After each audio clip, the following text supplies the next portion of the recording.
ಪಾಂಡವರು ಅರಣ್ಯವಾಸದಲ್ಲಿದ್ದಾಗ ಒಮ್ಮೆ ದಾಹದಿಂದ ಬಳಲಿದ ನಕುಲನು ಕುಡಿಯಲು ನೀರು ಹುಡುಕಿದನು. ಕೊಳದ ಬಳಿಗೆ ಹೋದಾಗ ಒಂದು ಮಾಯಾವಿ ಯಕ್ಷನು ಅವನನ್ನು ತಡೆದು ಪ್ರಶ್ನೆಗಳನ್ನು ಕೇಳಿದನು. ನೀನು ನನ್ನ ಪ್ರಶ್ನೆಗಳಿಗೆ ಉತ್ತರಿಸದಿದ್ದರೆ ನೀನು ಸಾಯುವಿ. ಮೊದಲ ಪ್ರಶ್ನೆ, ಜಗತ್ತಿನಲ್ಲಿ ಅತ್ಯಂತ ವೇಗವಾದುದು ಯಾವುದು? ಗಾಳಿ. ಗಾಳಿಯು ವೇಗವಾದುದು. ತಪ್ಪು, ನಿನ್ನ ಪ್ರಾಣ ಹೋಯಿತು.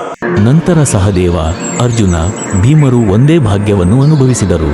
ಅಂತಿಮವಾಗಿ ಯುಧಿಷ್ಠಿರನು ಬಂದು ಯಕ್ಷನನ್ನು ಎದುರಿಸಿದನು.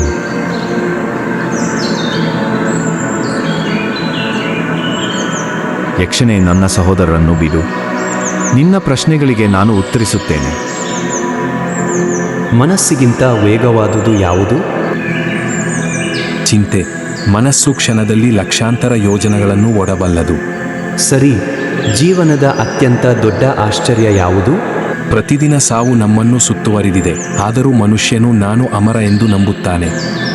ಯುಧಿಷ್ಠಿರ, ನಿನ್ನ ಧರ್ಮಜ್ಞಾನ ಮತ್ತು ನ್ಯಾಯಪರತೆ ಈ ಜಗತ್ತಿಗೆ ಪಾಠ ಕಲಿಸುತ್ತದೆ.